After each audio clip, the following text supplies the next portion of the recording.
അസ്സലാമു അലൈക്കും വറഹ്മത്തുള്ളാഹി തആല വബറകാതുഹു. ബഹുമാനികളെ, പരിശുദ്ധ റബീഉൽ അവ്വൽ മാസത്തിലാണ് നമുക്കെയും നിലകൊള്ളുന്നത്. ഈ പരിശുദ്ധമായ മാസം മുത്തുനബി സല്ലല്ലാഹു അലൈഹി വസല്ലമ തങ്ങളുടെ ജന്മം കൊണ്ട് അനുഗ്രഹീതമായ പരിശുദ്ധമായ മാസമാണ്. ഈ മാസത്തിൽ നാം നന്നായി മുത്തായ തങ്ങളെ സ്നേഹിച്ച് അവിടുത്തെ മദ്ഹുകൾ സ്വലാത്തുകൾ ധാരാളമായി ചൊല്ലാനും മറ്റുള്ളവരെ കൊണ്ട് ചൊല്ലിപ്പിക്കാനും കഴിയണം. അല്ലാഹു അക്കൂട്ടത്തിൽ നമ്മെ ചേർത്ത് അവിടുത്തെ മുഹബ്ബത്ത് ലഭിച്ച് അവിടുത്തെ പൂമുഖം ധാരാളം കണ്ട് മരിക്കുന്ന സജ്ജനങ്ങളെ കൂട്ടത്തിൽ അല്ലാഹു നമ്മെല്ലാവരെയും ഉൾപ്പെടുത്തട്ടെ.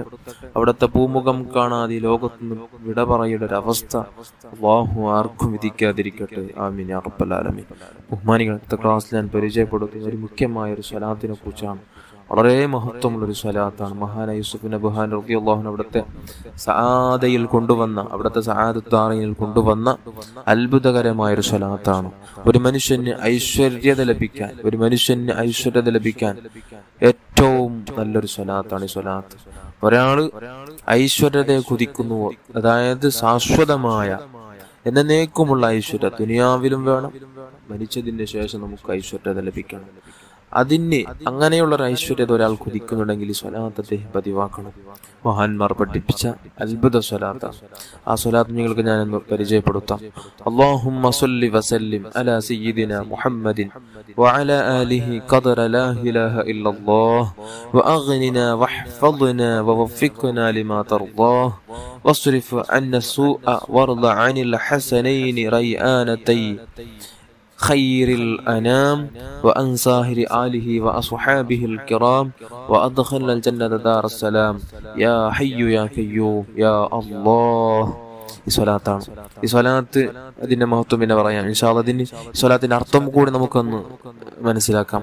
അല്ലാഹുമ്മ സ്വല്ലി വസല്ലിം അലാ സയ്യിദിനാ മുഹമ്മദിൻ. അല്ലാഹുവേ, മുത്തായ റസൂലുള്ളാഹി സ്വല്ലല്ലാഹു അലൈഹി വസല്ലം തങ്ങളുടെ മേലും അവിടുത്തെ വഅലാ ആലിഹി അവിടുത്തെ കുടുംബത്തിന്റെ മേലും സ്വലാത്തും സലാമും ചെയ്യണം. രക്ഷയും സ്വലാത്തും നീ ചെയ്യണം. ഖദറ ലാ ഇലാഹ ഇല്ലല്ലാഹുവിന്റെ അളവനുസരിച്ച് ഞങ്ങളെ നീ ഐശ്വര്യപ്പെടുത്തണം, ഞങ്ങൾക്ക് നീ ഐശ്വര്യത നൽകണം, സമ്പത്ത് നൽകണം. വഹ്ഫദ്ന ഞങ്ങൾക്ക് നീ കാവല് നൽകണം, ഞങ്ങളെ നീ രക്ഷപ്പെടുത്തണം. വവഫിഖ്നാ ലിമാ തർദാഹു, നീ ഇഷ്ടപ്പെടുന്ന വിഷയത്തിൽ നമുക്ക് സൗഭാഗ്യം നൽകണം. നീ പൊരുത്തപ്പെടുന്ന വിഷയത്തിൽ ഞങ്ങൾക്ക് നീ സൗഭാഗ്യം നൽകണം, ഭാഗ്യം നൽകണം.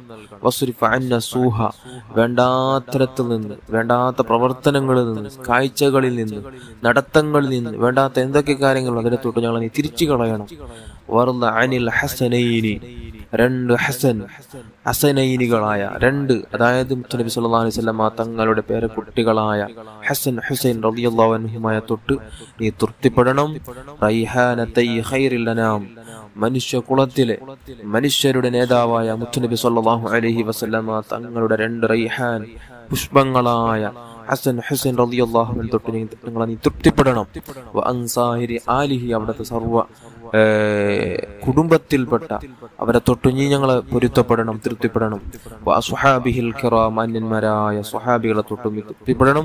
വ അദ്ഖിൽനൽ ജന്നത, ഞങ്ങളെ നീ സ്വർഗ്ഗത്തിലേക്ക് കടത്തണം. ദാറസ്സലാം, രക്ഷയുടെ വീടാകുന്ന സ്വർഗ്ഗത്തിലേക്ക് ഞങ്ങളെ കടത്തണം. യാ ഹയ്യു യാ ഖയ്യൂം യാ അല്ലാഹ് എന്നാണ് ഇതിന്റെ അർത്ഥം. ഈ ഒരു സ്വലാത്തിന് ഒരു ഉദ്ദേശം പൂർത്തിയാവാനുണ്ടെങ്കിൽ, ഒരാൾക്ക് പ്രധാനപ്പെട്ട ഒരു ലക്ഷ്യം, ഒരു ഉദ്ദേശം പൂർത്തിയാവാനുണ്ടെങ്കിൽ മഹാന്മാർ പറയുന്നു ഈ സ്വലാത്തിന് 100 മുതൽ 1000 വരെ അദ്ദേഹം ചൊല്ലട്ടെ. അദ്ദേഹത്തിന്റെ ഇതിനിടയിലുള്ള ഏതൊരു കണക്ക് വെച്ച് അദ്ദേഹത്തിന് ചൊല്ലാം, അദ്ദേഹത്തിന്റെ ഉദ്ദേശം പൂർത്തിയായി കിട്ടും. അതേപോലെ തന്നെ മുത്തുനബി സല്ലല്ലാഹു അലൈഹി വസല്ലം തങ്ങളെ കാണാൻ ആഗ്രഹിക്കുന്നുണ്ടെങ്കിൽ അദ്ദേഹം സ്വലാത്തിന് 1000 തവണ ചൊല്ലട്ടെ. അതേപോലെ തന്നെ ദിവസവും ഈ ഒരു സ്വലാത്തിന് 1000 തവണ ഒരാൾക്ക് ചൊല്ലാൻ കഴിഞ്ഞാൽ, അങ്ങനെയുള്ള ഒരു സൗഭാഗ്യം ഒരാൾക്ക് ലഭിച്ചാൽ അദ്ദേഹത്തിന് ശാശ്വതമായ ഐശ്വര്യം ലഭിക്കും. ശാശ്വതമായ ഐശ്വര്യമാണ്, അതായത് ദുനിയാവിലും ആഖിറത്തിലും എന്നേക്കും മുറിയാത്ത ഐശ്വര്യത, സമ്പത്തുള്ള നല്ലൊരു ജീവിതം, ഇസ്സത്തുള്ള നല്ല ജീവിതം അദ്ദേഹത്തിന് അല്ലാഹു തആല കൊടുത്തിരിക്കും. അദ്ദേഹത്തിനുള്ള എല്ലാ ബുദ്ധിമുട്ടുകൾ, ഇടങ്ങേറുകൾ, ആപത്തുകൾ, തടസ്സങ്ങൾ, കുടുക്കുകൾ, അപകടങ്ങൾ എല്ലാത്തും അദ്ദേഹത്തിന് അല്ലാഹു തആല പ്രത്യേകമായ ഹിഫ്ള്, കാവൽ കൊടുത്ത് അദ്ദേഹത്തിന് അല്ലാഹു തആല പ്രൊട്ടക്ട് ചെയ്യും എന്ന് മഹാന്മാർ നമുക്ക് പഠിപ്പിച്ചതാണ്. അതുകൊണ്ട് ജീവിതത്തിൽ പകർത്തുക. അല്ലാഹു നമുക്ക് ഭാഗ്യം തരട്ടെ. ആമീൻ യാ റബ്ബൽ ആലമീൻ.